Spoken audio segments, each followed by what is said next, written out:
Alors Manneken Pis, c'est un très très bon personnage de documentaire parce qu'à vrai dire, on croit qu'on le connaît et en vérité, on ne connaît rien du tout.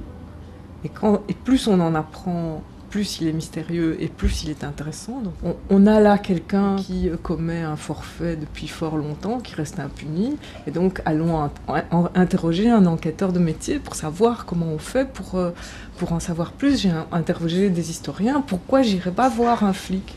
Mais je crois que c'est à partir de cette interview-là que je me suis dit, bon, ben maintenant, on va le mettre... Je regrettais de ne pas l'avoir, de ne pas pouvoir le mettre dans le commissariat. Et donc, à partir de là, on va se faire un double de Manneken Pis, mais un beau, bien fait. Et on va jouer avec lui. Et ça fait une très bonne triangulation entre la caméra, Manneken Pis et le protagoniste. Et puis, on n'a pas l'habitude de le voir de si près. Et donc... c'est chouette pour eux de pouvoir l'observer. Je leur avais dit que Manneken Pis serait présent, mais on le mettait au moment où la caméra tournait. Et donc, voilà, ça induit un rapport ludique. En effet, j'aime bien tendre une métaphore à des gens et qu'eux s'en emparent. Mais la Grand Place, au fait, est un peu comme Manneken Pis sous une autre couleur. C'est-à-dire que... on pense qu'elle est uniquement touristique. Il n'empêche que quand il y avait des matchs Kim contre Justine, c'est à la Grand Place qu'on allait les regarder, que le premier de l'an, c'est à la Grand Place que beaucoup de gens vont s'embrasser à minuit, que je me souviens qu'à l'enterrement du roi Baudouin, plein de gens se sont spontanément massés sur la Grand Place. Donc on veut croire que ça n'a pas d'importance, et puis en fait ça en a peut-être plus que... Mais on ne doit pas y penser, sinon ça ne marche plus.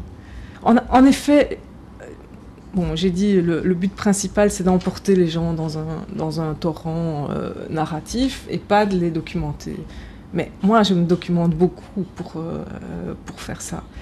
Mais en plus, je crois chaque fois que je commence un petit machin très simple, et puis en cours de route, je me rends compte qu'il y a autre chose à côté qui est intéressant aussi, puis qu'il y a autre chose à côté qui est intéressant aussi. Et donc, évidemment, je crois que j'ai écrit 4 ou 5 films successifs. Un film sur la Grand Place, particulièrement au travers du bombardement de Bruxelles.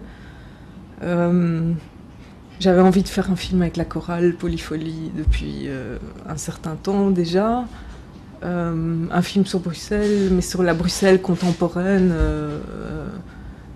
justement la Bruxelles Zinneke. Si c'est pas complexe, si c'est unidimensionnel, comme cinéaste, ça m'intéresse pas. Donc, bien sûr, donc à partir de Bruxelles, c'est difficile de trouver une unidimensionnalité, donc ça m'intéressait beaucoup cinématographiquement, Bruxelles. C'est pas spécifiquement destiné aux Bruxellois, mais évidemment, les gens qui vivent à Bruxelles, il y a peut-être des choses qu'ils vont percevoir différemment des autres, quoi. Ça,